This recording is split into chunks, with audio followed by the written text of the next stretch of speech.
Jogo de Palavra, as entrevistas de Rui Miguel Tovar. Olá a todos, bem-vindos de volta. É o terceiro episódio do Jogo de Palavra. Depois de termos aqui António Simões e Manuel Fernandes, reduzimos a fasquia da idade, mas continuamos no nível futebolístico muito acima da média. O nosso convidado de hoje é o Dani, primeiro português, por exemplo, a jogar na Premier League. Primeiro português a marcar na Liga dos Campeões com uma equipa estrangeira, o Ajax no caso.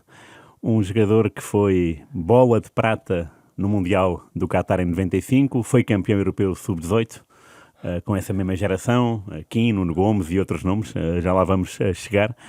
E a minha primeira pergunta incide numa notícia que por acaso deparei-me, uma manchete da bola, que me deparei hoje, em 95, no tal Mundial do Qatar. É uma fotografia sensacional, que é o Dani a meter a bola por entre as pernas do guarda-redes da Argentina, na fase de grupos desse Mundial, e é, seguramente, o único gol maradoniano marcado à Argentina. Uma coisa é um argentino marcar um gol maradoniano, e há Maradonas e há Messis para isso.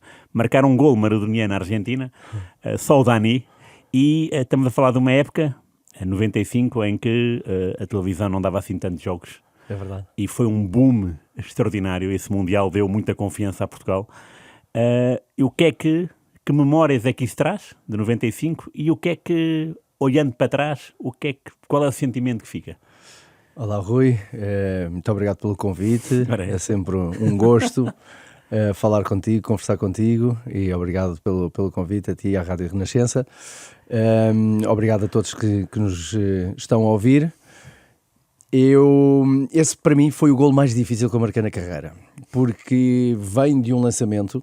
E nós normalmente, no lançamento, se tiveres com uma presença do adversário muito forte, não queres. Porque a única coisa, ou perdes a bola, ou então devolves a bola para o teu colega. Portanto, nada de extraordinário, ou raramente algo de extraordinário resulta de um lançamento.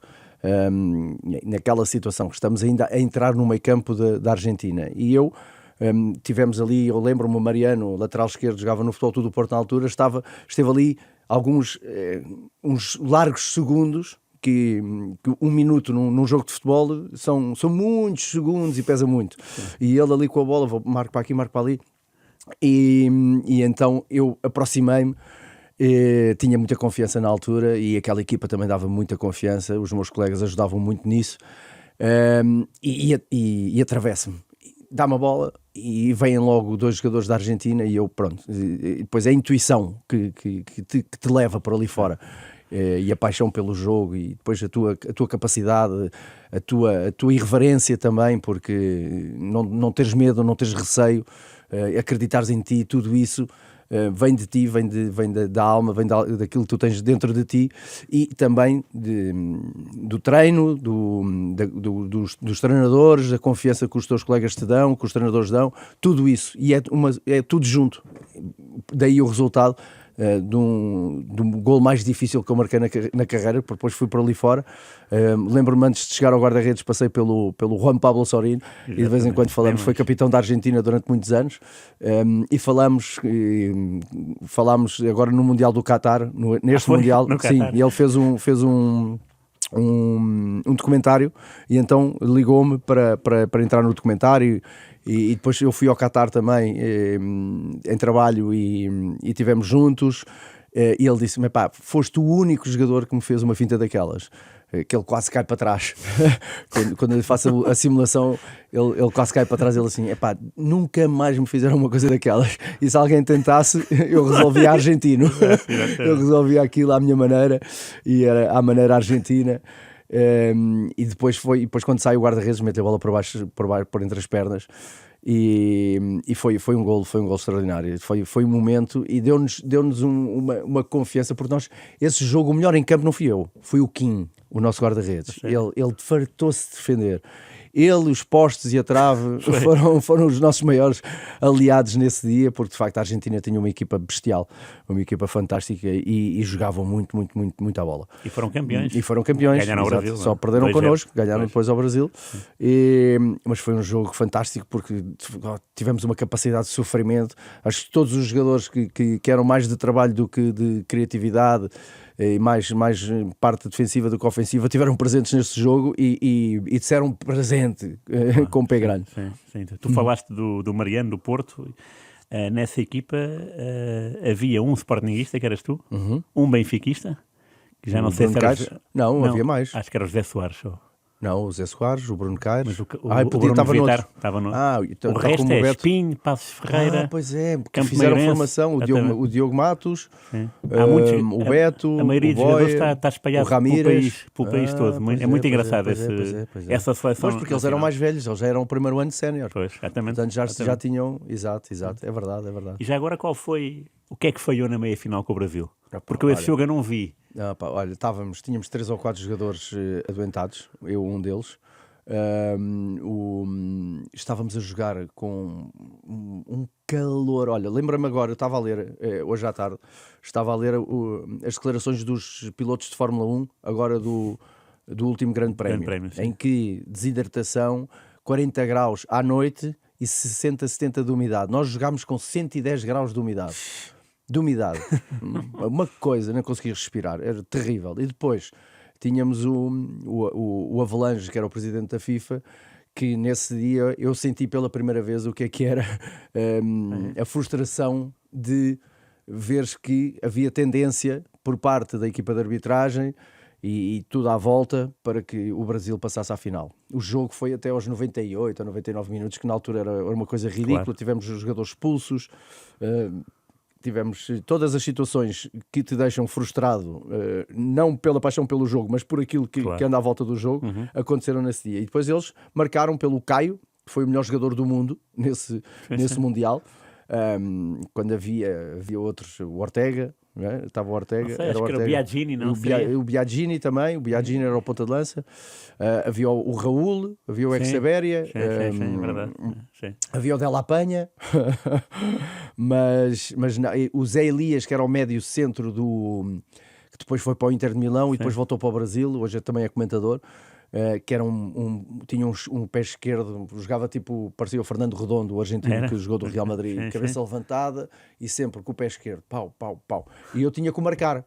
Então, e eu como também estava com 30 e tal graus de febre, estávamos mortos, todos, e depois com a desidratação, com febres e com isso tudo, chegou uma altura em que não tínhamos mais força, mesmo assim ainda aguentámos muita coisa, e foi um jogo extremamente difícil, foi um jogo de muita luta.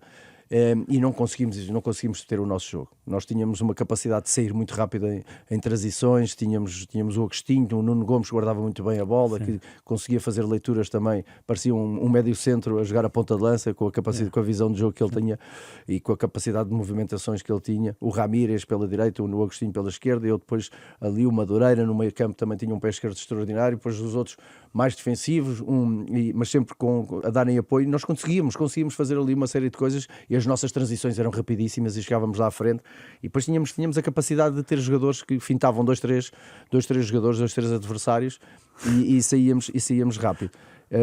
E nesse jogo não conseguimos, não tivemos a mínima hipótese. Entre o teu gol maradoniano e essa meia-final, há aquele livro muito famoso contra a Holanda, que és tu e o Bruno Caires. Exato. E o gol é do Agostinho de cabeça, não é? É uma bola ao segundo poste, já está combinado. Isso é combinado. Nós treinámos treinado... isso. Nós treinámos isso para aí desde os 15 anos. Esta seleção esteve sempre junta. Eu aos 15 que passei logo para esta seleção, que era mais velha, portanto ali 15, 16 anos começámos logo a treinar. Aquele livro, era um livro do Nel Vingada, do Mister, que tinha aquilo na cabeça. E que nos pôs a treinar aquilo. O Agostinho Oliveira também incentivava-nos, também era daqueles treinadores que estava sempre ali presente e a picar-te e a mandar-te bocas. O próprio Rui Caçador também, eles tinham uma capacidade muito, muito forte de te transmitir situações próprias da tua idade, do jogo, portanto utilizares a criatividade e utilizares a tua juventude em prol do jogo. E eles conseguiam fazer isso, e então nós treinávamos aquilo, empurrávamos, chegávamos ali à bola, empurrávamos um ao outro, e depois conseguíamos, e nunca tínhamos feito num jogo. E naquele jogo nós dissemos, hoje vamos fazer. Eu marquei um canto direto nesse jogo, Ganhámos 3-0 à Holanda, marquei um canto direto, portanto foi o jogo em que deu para fazermos tudo.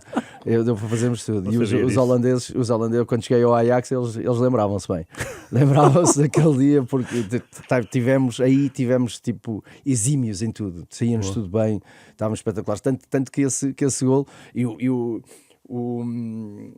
o Agostinho, quando marca, cruza os braços, fica assim parado, com os braços cruzados, assim, com o ar todo fanfarrão.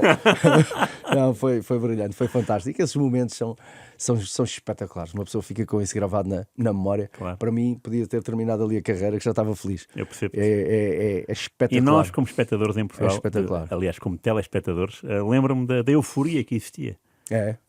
Lembro-me. Sabes, nós tivemos coisas ali que não acontece no futebol profissional, que nunca mais nos vai acontecer na vida. Nós tivemos jogadores que estavam ali e aquilo corria bem, ou nunca mais iam dar nada. Nunca mais tinham a possibilidade de ser jogadores. Iam chegar a Portugal. Se nós tivéssemos sido eliminados, olha, em 93, na Austrália, claro. não passaram da fase de grupos. Não. E não só, Olha, e 0 vitórias. Quem é que deu o jogador desse? O Porfírio. Foi o único. Mais ninguém. Acabaram-se as hipóteses. As hipóteses para os jogadores acabaram. E eu lembro-me que tivemos um colega meu num dos jogos diz-me: Dani, por favor, tu faz alguma coisa, porque se nós não passamos a fase de grupos, o primeiro jogo contra as Honduras, nós estávamos a perder. Muito difícil, mas não tinha que ser. A Argentina deu-lhes 9, ou 7, ou 8, ou não sei o quê, assim, no jogo seguinte, já estavam mortos. Agora no primeiro jogo não, ainda estavam fresquinhos, deram tudo. Deram e depois a volta, que nós marcámos, eles dão 2-1 e depois 2-2, 3-2. E o 2-2, sou eu que pego na bola e finto os gajos todos. Até à baliza, o guarda-redes, tudo, fintei tudo. Mas foi antes de termos falado disso. Se nós não passamos, se nós não ganhamos, depois tínhamos a Argentina e a Holanda. Portanto, era teoricamente o mais fraco, claro. e mais acessível, e acabou por ser também na prática, mas para nós não, mas para os outros sim.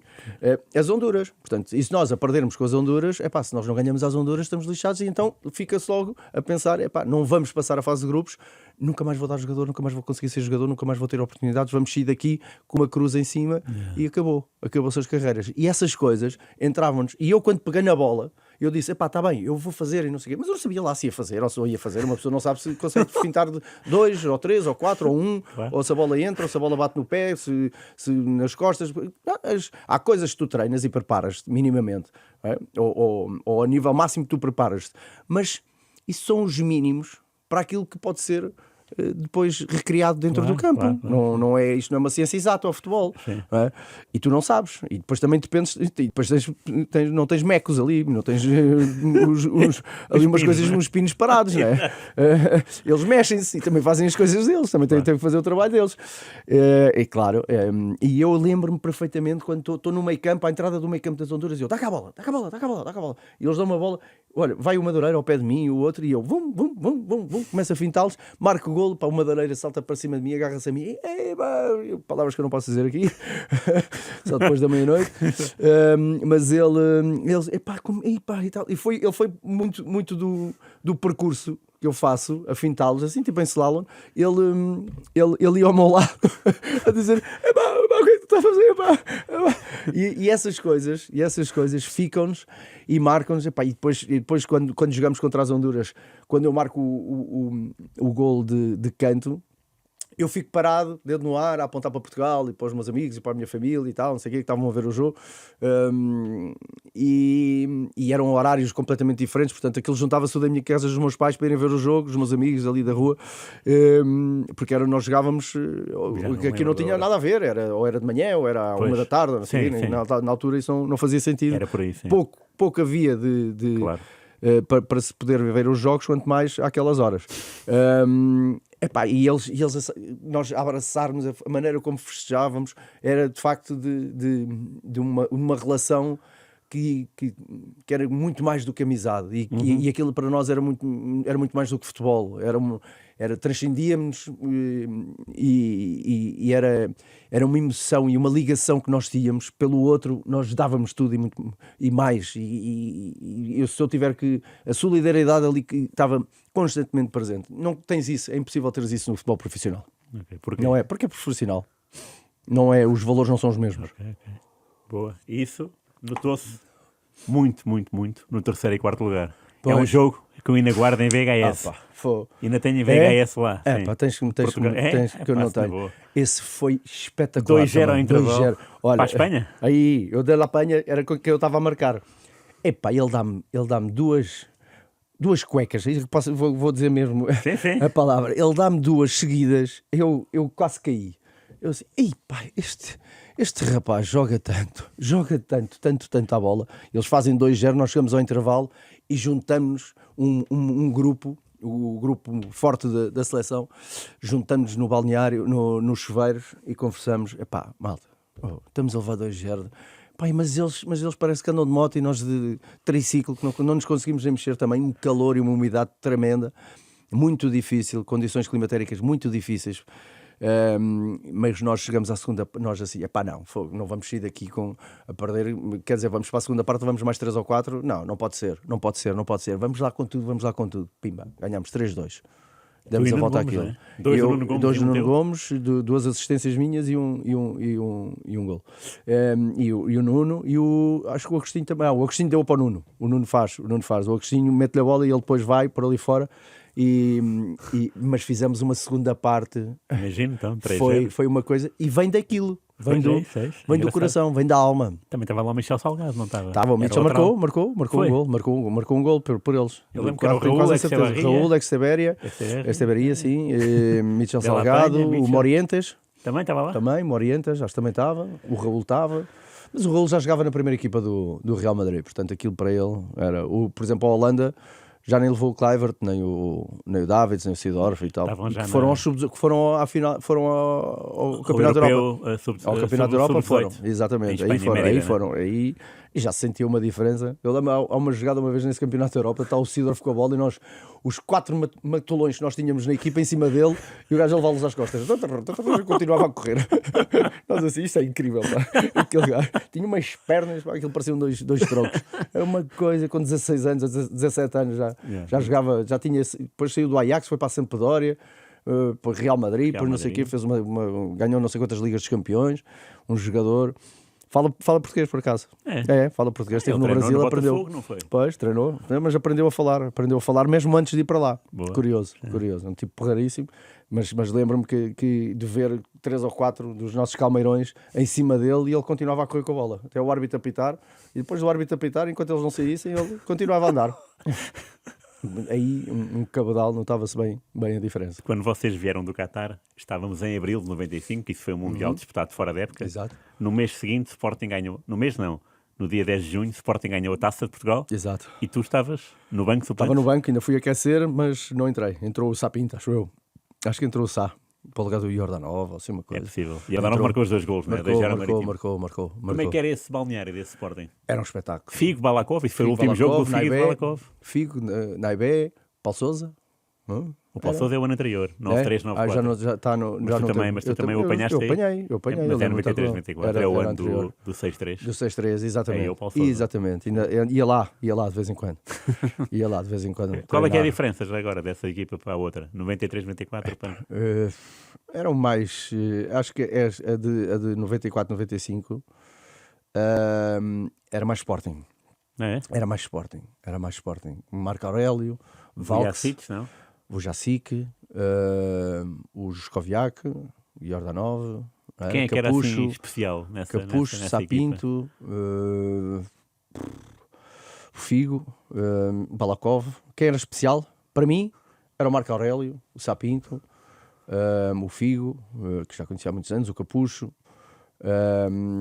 E depois, porquê? Por serem próximos? Era mais próximos e era mais fácil, eram mais abertos, era possível falar com eles, qualquer coisa. O Oceano, Carlos Xavier também, Carlinhos, o Oceano, o capitão era uma coisa maravilhosa.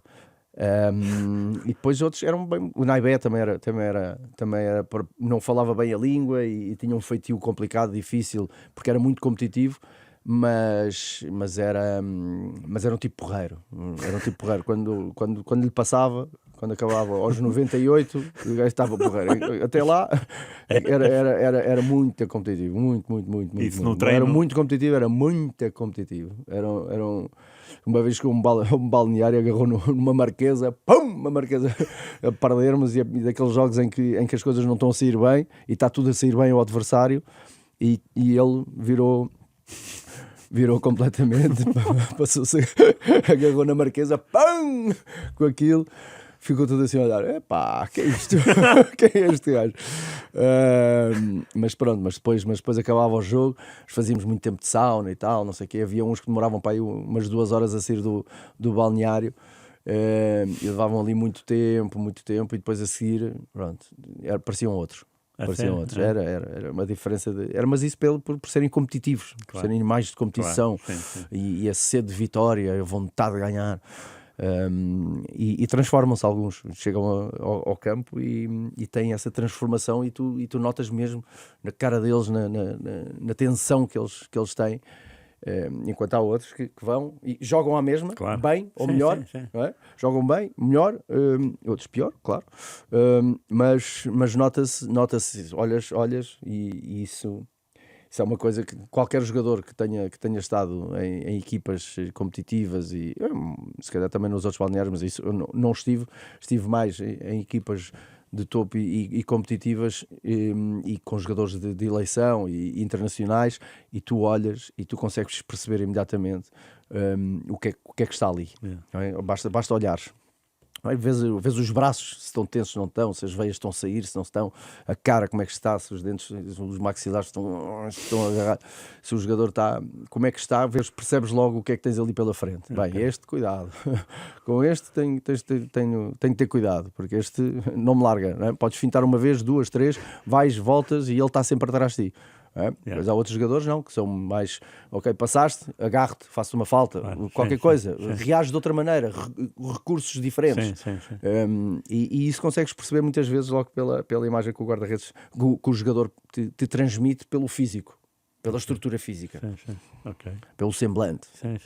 Tu na época seguinte depois foste emprestado ao West Ham. Exato. E eu acompanhei essa aventura, porque não é como agora, né? Portanto, Exato. português na Primeira Liga era mato.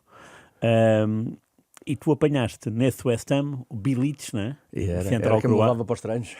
Levava-te como? Levava para os treinos, não tinha carta. Carro? Sim, eu não tinha carta. Se alguém me viu a conduzir, é mentira.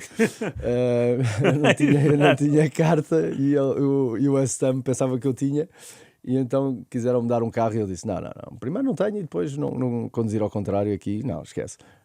Aquilo, as leis e as regras ali eram terríveis. Então tive um motorista, mas em alguns momentos ia com ele para o treino, com ele e com um americano, pá, também, que jogava. Com o Bilic. E como é que ele era? O que é que tu vês? O Bilic era um filósofo roqueiro, croata, já casado, uma mulher lindíssima, simpaticíssima, e ele também era uma coisa, era daqueles jogadores também que tinha sete imagens diferentes, todas elas emocionantes, cativantes. Todas elas cativantes. Tinha essa parte, era roqueiro, o gajo tocava guitarra, tinha teve um grupo de música depois, deixar de jogar, ou enquanto jogava era aquilo por brincadeira, mas gostava de o fazer e passava tempo a fazer aquilo. Lia imensos livros, e eu assim, o meu pai é professor de filosofia, e ele, isso, adoro filosofia, começava lá a falar, e eu, não, isso não é comigo, é com o meu pai. Mas ele, e assim, cativante mesmo, uma pessoa com uma estrutura intelectual extraordinária. Falávamos imenso. Eu nessa altura ainda era um bocadinho miúdo em relação à minha maturidade, um bocadinho não, muito, mas tenho pena de não ter 24 ou 25 anos nessa altura, porque era daqueles, e hoje em dia ainda conversamos, ainda falamos. E ele mantém a sua tudo? Mantém a música, a filosofia? Tudo. Por isso é que ele de vez em quando desaparece. Ele foi treinador do West Ham, da seleção da Croácia, mas de vez em quando desaparece, 6 meses ou 7 meses, deixa sabático, pumba, e lá vai ele à vida dele, e instruir-se e desenvolver essa parte intelectual que ele tem. Mas foi uma daquelas personagens. Imagino. Ou melhor, nem sequer imagino. Pois, não, mas É? fantástico, fantástico. Para aquelas pessoas que se atravessam na tua vida e que passam pela tua vida e que te deixam uma marca que até hoje. Não é? E o Lampard também lá estava? Por exemplo, o Lampard e o Ferdinand eram jovens, eram jovens. da segunda equipa, Ok. mas da minha idade. Não? Ok. Eram da minha idade, nós jogávamos na seleção, as seleções encontrávamos sempre, mas eles ainda não estavam. No final da época, ou quase no final da temporada, é que eles vieram para a primeira equipa. O Ok. Lampard era filho do nosso segundo treinador e o Ferdinand tinha vindo do Leeds para o West Ham e depois começa a ir e no ano seguinte é que começaram os dois a jogar na primeira equipa. E tu vês a ascensão meteórica dos dois? Exato. Já era possível ver isso? Como é que... Não. Era muito simples e não se dava hipótese aos jovens. Então ali, e depois com aquele treinador não queria nada queria era contratar os jogadores e ganhar dinheiro e as comissões e isso. O Harry Redknapp. O Harry Redknapp era um bicho do futebol, um homem do futebol daqueles à série antiga, em que o jogador vem, mas a comissão também vem para mim. Tudo assim, daquelas mentalidades. Aliás, ele teve algumas situações em que lhe foram levantados processos, depois acabaram por não ir para a frente. De alguma forma se resolveu, mas foi uma daquelas figuras. Ali, depois a seguir, o Porfírio também passou as passas do Algarve com ele. Foi. O Futre passou-se com ele também. E o Futre a fazer tudo para poder jogar e a tomar as vitaminas e a fazer um esforço físico enorme e tal, não sei o quê. E ele depois não o punha a jogar, ou estava-se marimbando para o que o Futre dizia, ou fazia, ou treinava, ou esforçava-se. Ok. O Futre já numa fase em que precisa... fisicamente, as lesões Claro. o deixaram bastante frágil e ele trabalhava, era um esforço enorme, a cara de esforço que víamos no Paulo. E ele depois não quer saber, não joga, não sei o quê, vai. Assim, era pronto, mas passa. E eu também hoje dei com uma foto tua com o Peter Shilton, que era guarda-redes. Esse do passava-se West Ham. comigo, esse ficava maluco comigo. Por Peter Shilton, que joga o Mundial de 86. Exatamente. E eu lembrava-me que eu vi esse Mundial do Maradona, vi esse Mundial todo. E o homem ficava maluco. Ele era o terceiro guarda-redes, já estava ali com 42 anos. Já estava assim só mais para meio treinador de guarda-redes, meio ainda jogador. E às vezes ainda fui também algumas vezes com ele de carro para os treinos. E ele, o futebol isto, o futebol aquilo. E, opa, está bem. Ainda estava naquela idade em que te diziam assim: se eu soubesse o que sei hoje, diziam, os mais velhos tinham sempre essa coisa com essa tendência de usar essa máxima. E os jovens não queriam ouvir isso, né? Eu também não queria. Se eu soubesse o que sei hoje, então, mas eu tenho 18 anos, agora já estou a pensar dessa maneira. Não penso dessa maneira, né? Deixa-me viver. E depois daqui a 20 anos ou 30 se calhar também digo isso. E é de facto uma máxima que faz sentido, mas naquela altura para mim não fazia. E ele dizia-me, falava muito e tal, não sei o quê, e mesmo antes dos treinos, o futebol é isto, é aquilo, e esforço, e blá, blá, blá, blá. E depois chegávamos aos treinos e eu a marcar livres, a fazer remates, e eu pumba, metia-as toda lá dentro. E ele, tens 42 anos, deixa lá, vá, olha, mete aí o mais jovem. Não quero fazer isso ao Peter Shilton.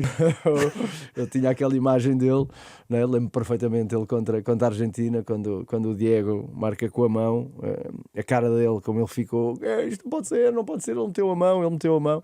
Ia ser um dos grandes guarda-redes daquela geração. Sim. Respeitadíssimo em Inglaterra, só que naquela altura já estava numa fase terminal da carreira. Claro, sim, mais do que isso. Tu marcaste a Tottenham e Manchester City. Se fosse agora, era Tottenham lidera o campeonato, Manchester City então, tricampeão. O City foi também assim pelo canto, não sei se meteu a bola por baixo das pernas ou se foi mesmo ali no cantinho. Acho que foi junto ao corpo, não é? Exato, ali no cantinho. Sim. Exato. Lembro-me que estava a minha mãe a ver o jogo e fui a correr todo contente lá, celebrar para o pé dela. Espetacular. Contra o Tottenham a bola bateu-me na cabeça. Uma coisa. Foi. E eu ia aos cantos, eu chegava lá, começava, e eles todos enormes, eram todos enormes, um cabedal. E eu olhava para eles assim, o que é que eu estou aqui a fazer? Pá, as bolas passavam e eu a ver, um lado para o outro, não lhes tocava. Então vinha para fora da área, que era para o ressalto e eu rematar. E aí já ninguém me ganha. Mas depois não sei porquê, tive ali um momento, qualquer coisa que me passou pela cabeça e fui lá para dentro da área e é o Bilic, dá-te primeiro de cabeça num canto, dá ele de cabeça, o guarda-redes defende para a frente, a bola bate na cabeça e entra. No dia seguinte estava nos jornais todos, Dani é o maior e não sei o quê. Assim, a bola bateu-me na cabeça, pá, sou maior de quê? O que é que eu fiz? Pá, não fiz nada. A única coisa que foi que estava fora da área, passei para dentro da área. Fui para dentro da área. Mas foi literalmente assim, o Bilic cabeceia, está para aí a 2 metros de mim, ele cabeceia, o guarda-redes defende por instinto assim para a frente. E eu estou ao lado e a bola bate-me na cabeça e entra. Pau! Lá para dentro. Mas os jornais todos, aquilo uma loucura. Eu, Danny Boy, Danny Glove Man, não sei o quê, que eu estava de luvas, acho eu que estava um frio tremendo. E pá, assim uma coisa... E os jornais... E sabes que em Inglaterra não há jornais desportivos. Não há desportivos, não é? E naquela altura ainda menos atenção se dava ao desporto. Era ao fim de semana... se havia as últimas 2, 3 páginas a falar dos jogos, já era muito. Okay. E nós jogávamos à quarta e ao sábado, ou à quarta e ao domingo, ou terça e domingo, 2 vezes por semana, pronto, para ser mais simples. E eles não davam uma página. E o West Ham, então, o West Ham não era nada naquela altura. Eu, quando cheguei lá, eles estavam para descer.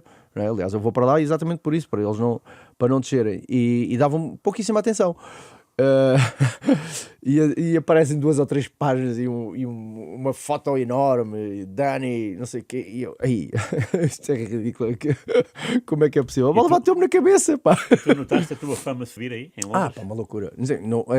Em Londres andas na rua, ninguém te liga nenhuma. Eles querem o Tom Cruise e o Brad Pitt e o Leonardo DiCaprio. Eles, pelo menos na altura, olhavam muito, era para isso. Também ainda não havia, o Beckham estava a começar.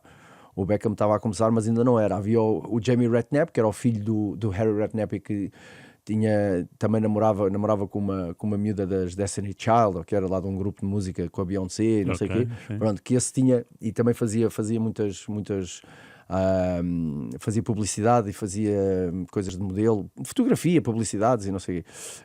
Esse, o Jamie Redknapp, na altura era mais forte que o Beckham. Depois o Beckham surge nessa altura e dá passa isso foi aqui no documentário do Beckham, eles falam sobre isso. Manchester era uma cidade de música, os ídolos da cidade eram da cidade e claro, quando tinham essa dimensão de Inglaterra, eram os músicos, era pela música. E quando surge o Jamie Redknapp, começa um bocadinho, mas ele não era tão expansivo e não conseguiu alcançar a dimensão do Beckham.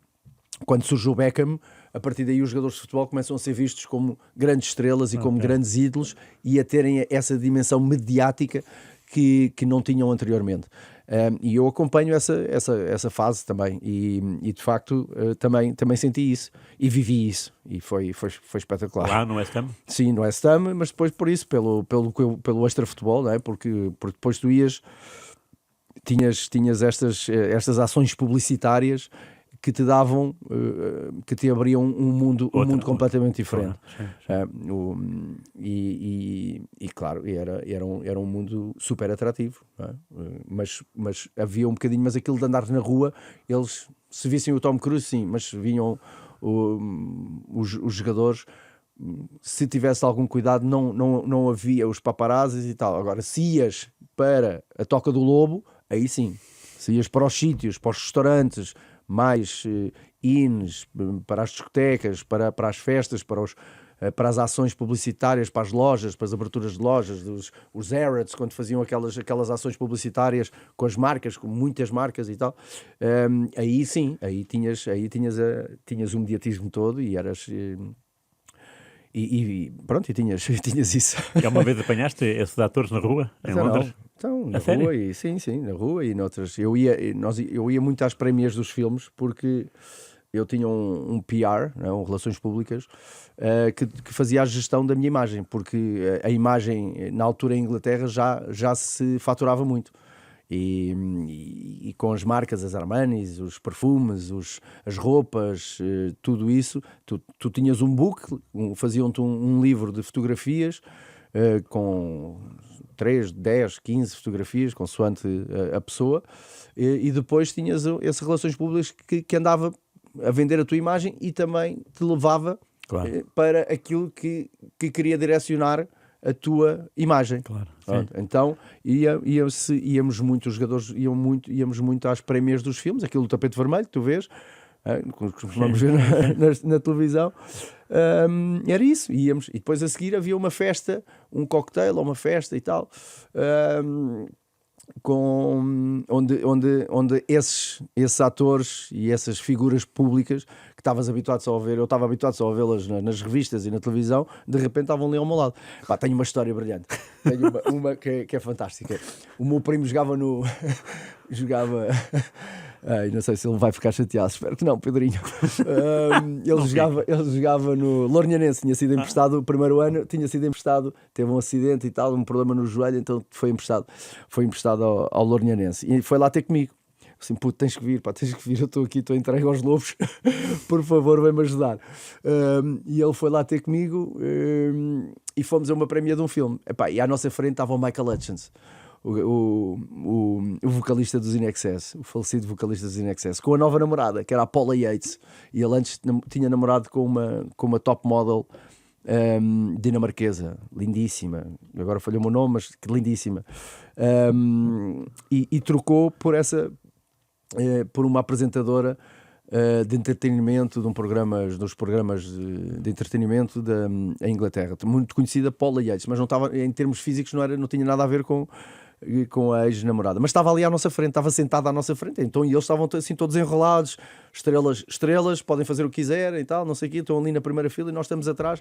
E o meu primo, cada vez que cruzava a perna, dava-lhes assim um toque nas costas, porque ele estava, como é que amanhã chega a Lourinhã e vou dizer que estive sentado numa sala de cinema a ver a prémia de um filme e com o Michael Hutchence à minha frente a enrolar-se com a namorada. Uma coisa, ela quando entrou, chegou, eles perguntavam, how do you feel? Como é que sentes? Ela assim, I feel fat. Eu sinto-me gorda.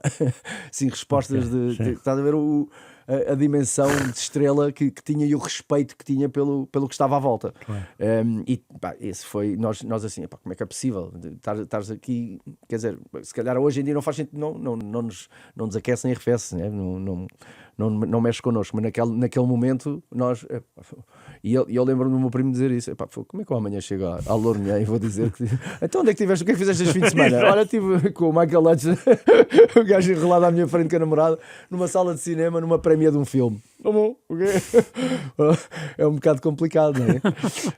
Portanto, e isso mexia, mas própria da idade, éramos miúdos e portanto claro. Mexia. Depois, hoje em dia pode estar quem quiser à minha frente, é igual. É próprio. Foi curioso a falar do Beckham porque há um Portugal 2 e Inglaterra 0. Pois foi. Europeu, a qualificação, não é? Exato, lá em cima, no norte. Lamas não? Não, acho que era Lamas. Sim, Lamas. O campo todo enlameado. Também. Lá, curioso. 2-0, marca dos 2 golos. E um dos golos, a descrição da bola a descrição do jornal da bola é Dani dribla Beckham e remata para o golo. E eu, será que ele tem noção quem era o Beckham e que driblaste-o aí? Eu sou 2 anos mais novo do que ele, se não estou em erro. Já estive algumas vezes com ele, quando estava em Madrid, coincidimos várias vezes. Ele no Real e tu no Atlético? E noutros sítios. Coincidimos algumas vezes. Mas por acaso nunca falámos sobre isso, nem me lembrava. Tu outro dia enviaste-me enviei-te, okay. Enviaste-me esse certo dessa notícia e eu por acaso não fazia ideia. Eu nessa altura, sinceramente, não ligava a quem estava do outro lado. Aquilo que eu estava a viver enchia-me tanto e era de tal forma emocionante e excitante que o que estava do outro lado, o adversário, para mim não era mais do que eu em nada, não é? Porque eu estava a viver tudo dentro do campo, fora do campo, a minha vida era um espetáculo e estava a adorar e a viver aquilo ao máximo. E portanto, hoje, ao passado de muitos anos, quando deixei de jogar e tal, é que comecei a perceber: ei, pá, eu tive com aquele, eu joguei contra aquele, eu fiz isto, eu fiz aquilo e tal. Mas na altura, sinceramente, não. E não era por ser, não era arrogância, não era nada, não tem nada a ver com isso. Estava a viver o meu e é natural que não sentisse admiração por quem estava do outro lado. Não, era natural. Claro, Era sim, natural, sim, era com naturalidade. Claro. Tu há bocado falaste, Seedorf era um porreiraço, Claro, os dois jogaram no Ajax. Quando tu chegaste, qual foi a figura que... Kluivert, Sério? Kluivert. O Van Gaal não me queria pôr a jogar, que ele queria que eu mudasse um bocadinho a minha forma de jogar e que me habituasse à forma de jogar do Ajax. Eles tinham uma série de situações que estavam sempre presentes no jogo deles, que nós aqui não trabalhávamos, ou que trabalhávamos pouco. E lá aquilo era muito acentuado na forma de jogar do Ajax. O passe, a recepção, a velocidade do passe, a forma como o passe entrava. O passe nunca entrava no pé, entrava no espaço para tu te encontrares com a bola. E isso tinha que ser muito bem treinado, porque não é qualquer jogador que consegue perceber a distância entre os 3 pontos. Onde tu estás, para onde a bola vai e onde se vai encontrar com o jogador. Portanto, o jogador... E isso tem que ser muito bem preparado e muito bem treinado. E depois os passos não eram, a bola não ia a rodar, não ia pelo... E era o mais simples possível. E era uma das coisas que o Van Gaal me dizia sempre: pá, mas ele é teu adversário? Não, é teu colega. Então porquê é que lhe passas porquê é que metes a bola pelo ar? Porquê é que metes a bola de trivela ou de não sei o quê? Porquê é que vai enrolada? Era coisas que tínhamos cá em Portugal. Nós, em vez de movimentarmos os pés para fazermos o passo com a parte dentro do pé, nós cá não. A qualidade, a nossa qualidade, a nossa estilo, técnica, não é? o nosso estilo e a nossa técnica. Ok, não, a bola está assim, eu, em vez de me mexer, não, dou-lhe com a parte fora do pé, dou-lhe com a parte dentro do pé, dou-lhe com não sei o quê, com não sei o que mais. E isso não era o próprio. Eles lá não. Eles lá trabalhavam o movimento dos pés para te enquadrares da melhor maneira do passo entrar. E com a parte dentro do pé é a melhor maneira de se fazer os passos. Que assim a bola vai direitinha para o teu colega e ganhas segundos ao adversário. E portanto isso trabalhava-se muito. Eu lembro-me que o Kluivert, há um jogo, ele já não podia fazer mais substituições, não, já só podia fazer uma substituição e já não havia mais avançados no banco sem ser eu. E o Kluivert: estou lesionado, para eu entrar. Foi. Eu, este gajo é um ganda maluco. Este gajo é um ganda maluco. E era um ganda maluco. Era um ganda doido. Era muito novo. Ele entra com 17 anos, 17, Final, quase 18, com o Milan, e entra e marca. Foi. E ganharam 1-0. Ele chegou a Amsterdão. Era o rei da Holanda e portanto era uma figura muito reconhecida e que lhe era permitido muitos comportamentos dentro e fora do campo e portanto ele às vezes até exagerava um bocadinho. Bem, quem sou eu para falar de exagero, não é? Mas sim, mas comportamentos que passam um bocadinho também educação e coisas assim. E eu aí, por acaso lembro-me, eu e o meu primo tínhamos conversas com ele: pá, não podes fazer isso, não passes para esse patamar. Isso, de falta de educação e de falta de respeito para com terceiros. Pá, uma coisa é divertir-te, tudo bem. Outra coisa é passares um bocadinho, mas porque é normal, é tanto. É tudo permitido, é tudo dado, é tudo entregue, está ali tudo à frente dele. E às vezes uma pessoa que é espetacular e que tem valores e que é educada começa a perceber, ao ser-lhe permitido tanta coisa, começa a perder a noção de todos esses valores e dessas características e personalidade. Mas pronto, mas depois voltou. Mas sim, um tipo porraraço. Richard Witschke, Ronald Boer, Danny Blind, Litmanen. É isso. Depois mais tarde, Litmanen, grande Litmanen. Não estava a dizer aqueles que... Pois sei, mas agora lembraste o nome. Sim, Litmanen, Jari Litmanen. Como é que era ele como pessoa? Era reservado, morávamos ao lado um do outro. passávamos algum tempo juntos, muitas vezes saímos do treino e íamos juntos para casa, mas depois ele chegava ali às 3, 4 da tarde e fechava-se e era muito, muito reservado. Passava horas e horas e horas sozinho e não tinha... Sozinho? Sem família? Sozinho, sem família, sem ninguém, nada, zero, só ele. Nós juntávamos 3, 4 jogadores em casa, porque morávamos ali todos perto uns dos outros. Os estrangeiros morávamos praticamente todos na mesma zona. E passávamos imenso tempo juntos e tal, e não sei o quê, e íamos almoçar, jantar, e à tarde, à noite, estávamos juntos em casa uns dos outros, as Playstations, ou na conversa, ou jogar snooker, ou qualquer coisa. 18 anos, 19 anos, se não estávamos fora de casa, porque um frio tremendo, às 4, 5 da tarde era de noite, e muitas vezes, obrigatoriamente estávamos em casa,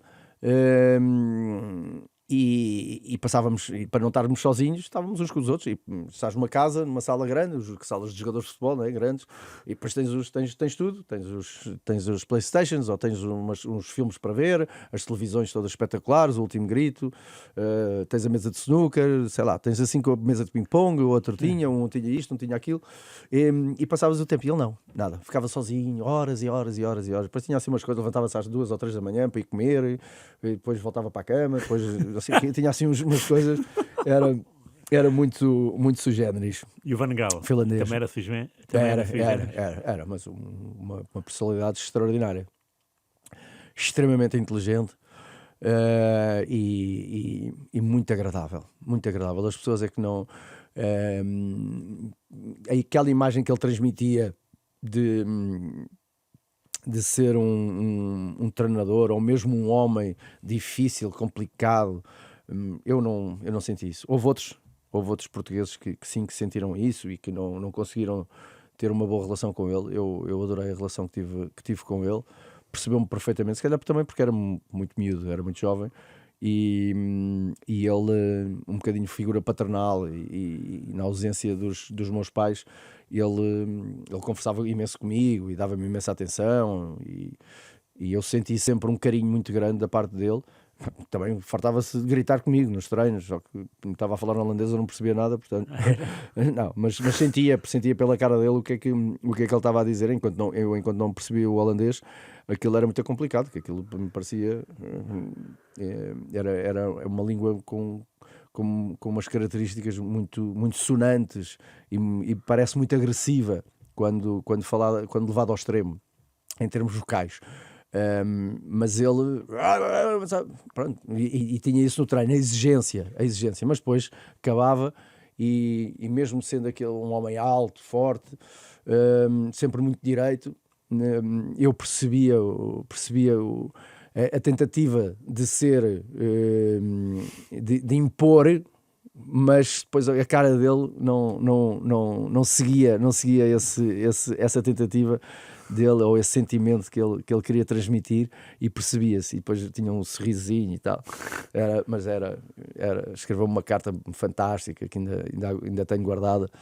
A propósito uma de quê? pessoa da minha vida, da minha vida, de eu ser jovem, de estar eu lembro-me, um dos primeiros jogos, deitei-me às 11, meia-noite, como sempre. Os treinos eram às 9, 9h30 e tal, não sei o quê, portanto 8, 9 horas de sono, e há um dia que temos um jogo às 2 da tarde, então tínhamos de estar lá para aí às 10h30, uma coisa assim, e eu cheguei às 11, adormeci, não sei, foi uma daquelas noites em que durmo tão ferrado que depois dei-lhe no despertador, mas inconscientemente. E adormeci, continuei e tal, e quando cheguei lá, ele assim: como é que é possível, pá? Ainda não fizeste ainda não fizeste quase nenhum jogo pelo Ajax e já estás a chegar atrasado, pá. Como é que isto é possível? E eu: mister, mas ele olhou para a minha cara e ele assim: pá, eu acredito em ti.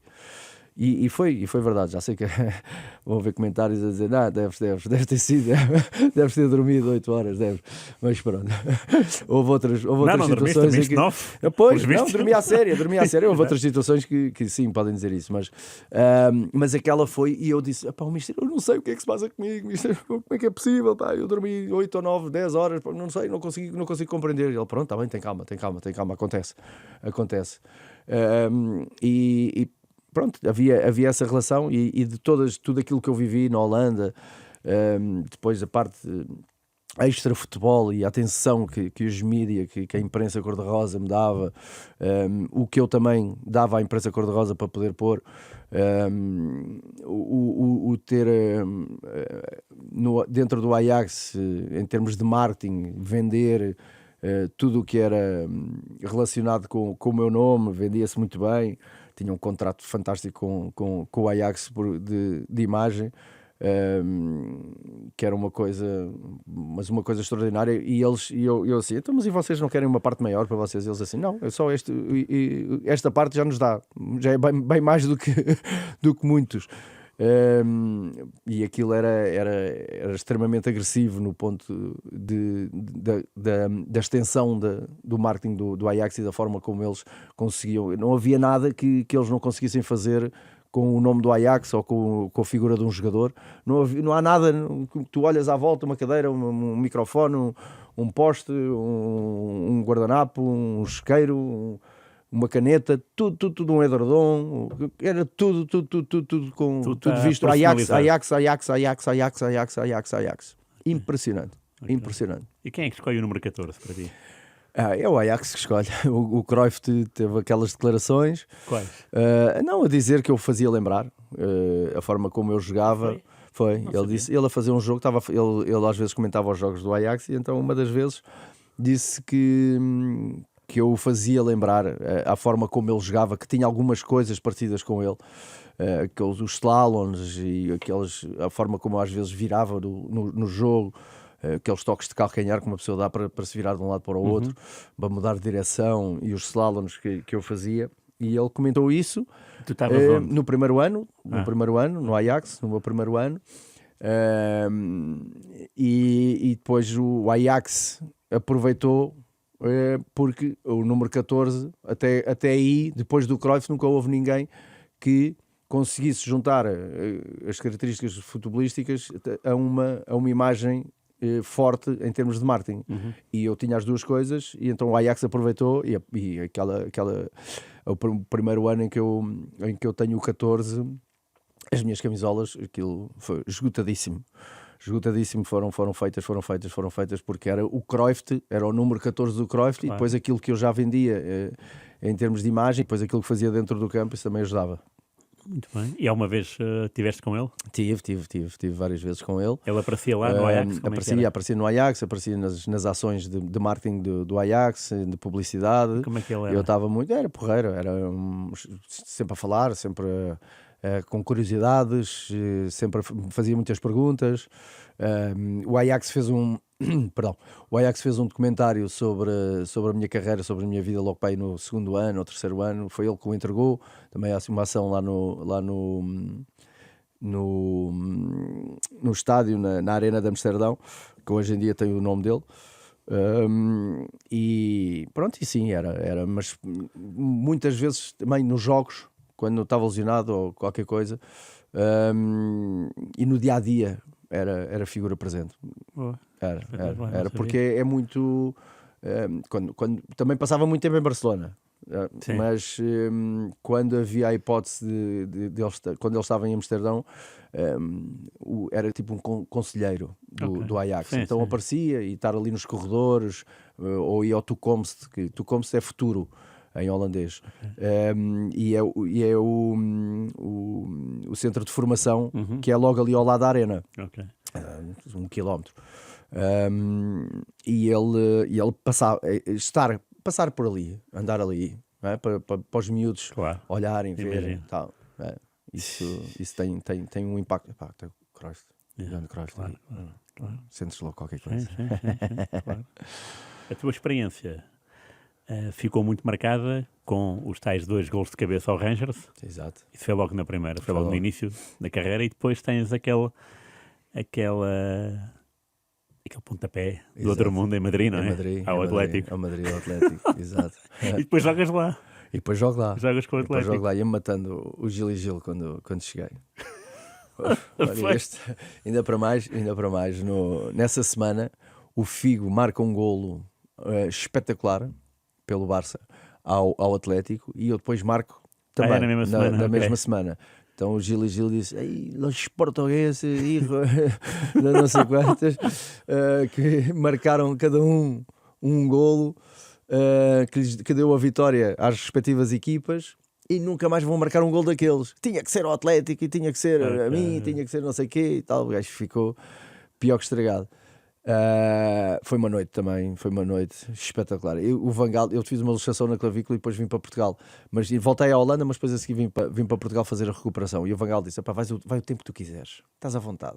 E ele sentou-se ao meu lado no final do jogo e eu estava a fazer gelo, estava assim com o ombro, ai. Não senti nada, só quando cheguei ao balneário é que sento-me e olham para mim. O fisioterapeuta olha para mim: tens o ombro fora do sítio. Eu, quê? Olhei, e ele, pumba, pôs-me isto no sítio, e depois dobrei, puseram-me, ligaram-me, eu estava aqui, e o Van Gaal sentou-se ao meu lado e nem falava, só suspirava. Ele assim, ei, que golo, bate um rolo, com as expressões holandesas. E ficou doido. Depois quando chegámos, fizeram-me o diagnóstico, 2-3 semanas de recuperação, não posso fazer nada, só bicicleta e isto imobilizado. Vinha à seleção, pronto, não posso jogar, tenho que fazer a recuperação. E ele, fica o tempo que quiseres em Lisboa, faz a recuperação, fica lá o tempo que quiseres. Tu, depois deste golo, foi uma Já noite. agora a seleção faz 9 jogos pela equipa A, depois de um trajeto nas camadas jovens. Exato. Muito brilhante. E a tua média é quase meio gol por jogo, o que também é assinalável.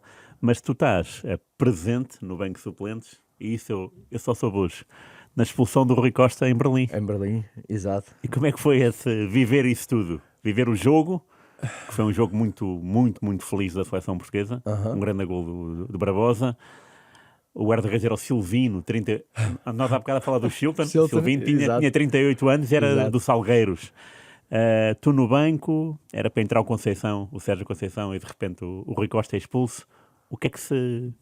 Que sentimento é que se apoderou no banco de suplentes e depois no balneário e na viagem de volta? Sinceramente, não me lembro bem. Não foi daquelas coisas que marcaram. Ok. Não foi, sinceramente. Sim, não, ainda bem que poderia estar aqui a dizer, foi isto, foi aquilo. Não. Tal como te disse há pouco, houve momentos que me deixaram uma marca espetacular. Ainda há pouco estavas a falar daquela finta ao Beckham. Nós tínhamos perdido 1-0 em Inglaterra e eu acho que tinha sido destituído, digamos assim, dos séniores do Sporting para os júniores, pelo professor Carlos Queiroz. E o Nel Vingada leva-me às esperanças. Okay. E eles eram todos mais velhos, né? Muito mais. Naquela altura, 2-3 anos, fazia uma diferençazinha. Claro. E eu lembro-me quando eu joguei a titular, e eu lembro-me quando dizem o número 10 e era tudo porque já havia notícias minhas, já havia coisas fora do futebol que as pessoas não gostavam, não aceitavam, e então já havia ali alguma animosidade comigo e com o meu nome e com o que eu podia significar para as pessoas. E lembro-me perfeitamente disso. E isso, lembro-me do Mundial, do Qatar, lembro-me de coisas de sub-15, sub-16, assim, na seleção. Olha, lembro-me da minha estreia, da dupla estreia, eu e o Nuno Gomes, o Wembley e Paris. Mas lembro-me também o apuramento em Lisboa, que o Rui Costa marca um gol, um chapelão. A Irlanda. Da Irlanda, estava no banco, lembro-me desse, okay. lembro-me.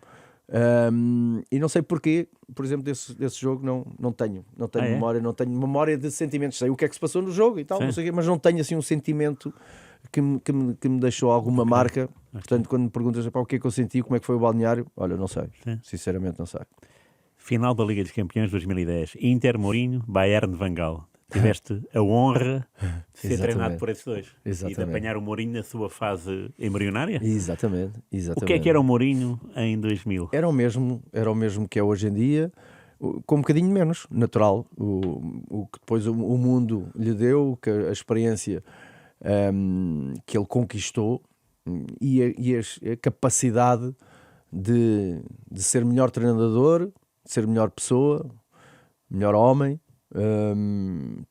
e foi o que os anos lhe deram. Mas aquilo que o José Mourinho tinha quando estava no Benfica já era o mais que suficiente para ser um grandíssimo treinador e um excelente líder e condutor de homens. Tu foste para o Benfica na altura do Ajax ou só Do Mourinho? Heinkens, eu cheguei com o Heinkens, mas venho com uma lesão do Ajax, estive ali a trabalhar, trabalhei só com o Gaspar, e passávamos horas e horas e horas em trabalho de flexibilidade e de ginásio, para poder voltar à forma e conseguir ganhar outra vez os índices físicos, e trabalhei pouco no campo, quase nada no campo com o Heinkens, e depois assim que vem o Mourinho é que vou para o campo e começo a jogar. É, exato. Mas que tipo de linguagem é que há? Comigo era fácil, era fácil porque eu também vinha com as coisas do Van Gaal, não é? E ele trabalhou com o Van Gaal no Barcelona, e as características do jogo do Barcelona, o passe, a recepção e mais uma série de coisas que esse tipo de jogo e o treino e como chegar a esse tipo de jogo, como construir a equipa, os jogadores para jogar dessa forma, o Mourinho já trazia isso. Então eu dentro do campo estávamos sempre ligados, mas era difícil porque infelizmente o Benfica naquela altura não tinha um plantel. E era complicado, e nós às vezes dizíamos, constatávamos isso: isto vai ser difícil, isto vai ser complicado, e constatávamos isso, portanto, mas pronto, são situações, às vezes os clubes passam por esses momentos, por essas fases. Olha, o Ajax hoje em dia está terrível, não é? Está terrível, vai jogar a Liguia neste momento. Pronto, não deixa de ser um grande clube, não deixa de ter uma grande história. Óbvio. Não deixa que as pessoas sejam importantes dentro do clube, mas acontece, fazes. Isso, esta queda terá alguma coisa a ver? Não, eu sei que não tem, mas Van der Sar, por exemplo, teve uma grande quebra física, não é? Teve Exato. Um problema gravíssimo. Sim, gravíssimo, sim. Esta fase do Ajax é frágil também por aí, não? O que porque durante muitos anos, por exemplo, o Van der Sar teve a ser trabalhado dentro do Ajax, nos vários departamentos, para depois ser CEO, para ser presidente do Ajax. Okay. Andou ali vários anos nos departamentos todos para perceber como é que aquilo funcionava. Nas equipas técnicas estavam sempre ex-jogadores do Ajax, claro, colegas uns dos outros. Os últimos eram o Bogarde e o Reisiger, mas teve o Frank de Boer, o Ronald de Boer, o Richard Witschke, uma data deles, o Bergkamp, o Wim Jonk. Estiveram lá todos. Na formação estavam todos também, a dar treino individual, a fazerem parte das equipas técnicas. Quer dizer, aquilo sempre foi juntar, tipo o Bayern Munique, também com ex-jogadores, a estarem mais na direção, claro, do que na parte do campo, das equipas técnicas, aí no Bayern. Mas ali no Ajax não, nos dois lados. Então funcionou durante muitos anos. E o Van der Sar tinha uma capacidade extraordinária que eu não via quando ele era guarda-redes. Era um grandíssimo guarda-redes, um tipo fantástico, mas não o via como CEO do Ajax, não o estava a ver. E depois soube e percebi e fui acompanhando. Eu tenho uma ligação forte com o Ajax e hoje em dia já não. Hoje em dia já menos. Não é já não, menos, muito menos, por força das circunstâncias. Mas ninguém tem hoje em dia. Daqueles da minha altura, hoje em dia ninguém tem. Mas quem fez esse corte? Foi o Ajax que fez, cortou com aquela coisa de os ex-jogadores fazerem parte tanto da direção, fazerem parte da ideia do Ajax, da vivência do Ajax. E porquê? Não sei, não percebo, não há resposta para isso. Passaram a ser pessoas que não estavam minimamente ligados ao futebol, ou que nunca cresceram dentro do jogo, que não foram jogadores, não foram técnicos, não foram nada disso. Agora chamaram o Van Gaal para ser conselheiro. Okay. Para ver se... E o Van Gaal, o que vai fazer primeiro, também está numa fase muito complicada da sua vida, está a lutar contra um cancro. De qualquer das formas, eu já sei o que é que ele vai dizer assim que lá chegar. Se vocês querem, vão buscá-los. Claro. Vão buscar quem passou pelo Ajax, quem esteve na formação. esta minha geração e a anterior, e mesmo também as seguintes, o Van der Vaart, o Sneijder, o Eitinga, não sei o quê, esses vêm desde os 10 anos, 6 anos, 8 anos no Ajax. Isso não há curso nenhum, não há empresário nenhum, não há universidade nenhuma que consiga ensinar o que eles vivem. Obviamente, juntando as duas coisas, muito mais forte a pessoa fica e mais capaz para exercer essa função. Olha, que precisas no Aurélio Pereira, é isso? Ui, isso todos os clubes precisam. Senhor Aurélio Pereira, todos os clubes deviam ter um Senhor Aurélio Pereira, mas Aurélio Pereira só há um. E ainda bem que te encontrou. Sim, em Troia. sim, em Troia, exatamente. Estavas lá, memória. também estavas lá. Também passaste ao lado de uma grande carreira. Exatamente. Não sei se marcaria um gol Maradona na Argentina. Nem sequer a mim mesmo, quanto mais a Argentina. Mas tu lembras-te desse dia? Perfeitamente. A sério? Perfeitamente. Eu estava de férias lá com os meus pais e o meu primo e os pais dele. Todos os dias íamos a seguir de jantar, ou os pais iam tomar café, 7h30, 8 horas. Ali ao campo de minigolf? Para o pé do minigolf, exatamente. Para aquele relevado, os pais estavam ali, numa esplanada, e nós estávamos a jogar a bola. Ali, juntávamos ali os miúdos, 2 pedras, e aquilo era relva, de facto, o que era espetacular. Estávamos habituados a jogar no Alcatrão, na rua, e ali jogávamos todos os dias. E há aquele dia, o meu primo diz assim: não vou ficar aqui a ler o livro, não sei do quê, ou os Tipatinhas, ou isto ou aquilo, vou ficar aqui a fazer qualquer coisa. Ele também eu era só focado, era futebol, ele não, ele gostava de tudo, skates, bicicletas, isto e aquilo. E ele fica e eu vou. Estou lá a jogar com os outros, e o Aurélio depois chega só ao pé de mim, não sei o quê, miúdo, dá uns toques na bola. Eu começo a dar toques, nunca mais parava. Ele já chega, eu, está bem, okay.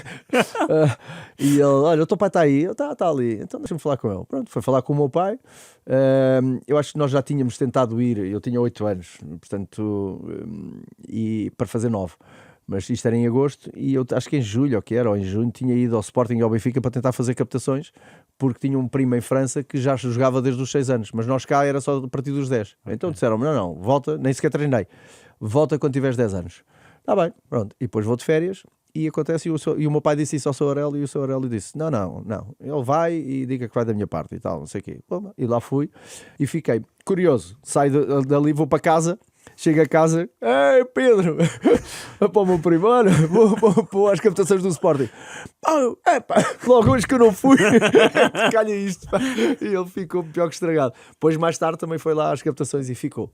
E também fez a formação toda até aos 18 anos do Sporting. Okay. O que eu me lembro, e a história é contada primeiro pelo meu pai, depois pelo Aurélio, e o Aurélio confirmou sem estar o meu pai presente, portanto achei um piadão as histórias encontrarem-se. Era que o meu pai, às tantas, ficou melindrado ao ver um senhor a pedir-me para dar toques de cabeça, a tirar uma bola e eu a cabecear. E foi lá, perguntar: o que você está a fazer? Estou aqui a ver o seu filho e tal, como é que é o jogo de cabeça. E o meu pai ficou com essa história na cabeça e contou-me. E depois, muitos anos depois, entre essa história e eu ter conhecido o Aurélio, passaram-se muitos anos. E foi curioso como as nossas vidas se cruzaram, já estavam aí juntas há muito tempo, desde os 8 anos. Estava escrito. E despedimos da melhor maneira possível com esta história. Obrigado. Obrigado, é sempre um gosto enorme falar contigo, conversar contigo. Já sabem, Jogo de Palavra, esta quinta-feira, podem ver a entrevista no YouTube, podem ler rr.pt e para a semana a mais. Muito obrigado a todos. Grande abraço, Dani, mais um. Grande abraço, Rui. Obrigado.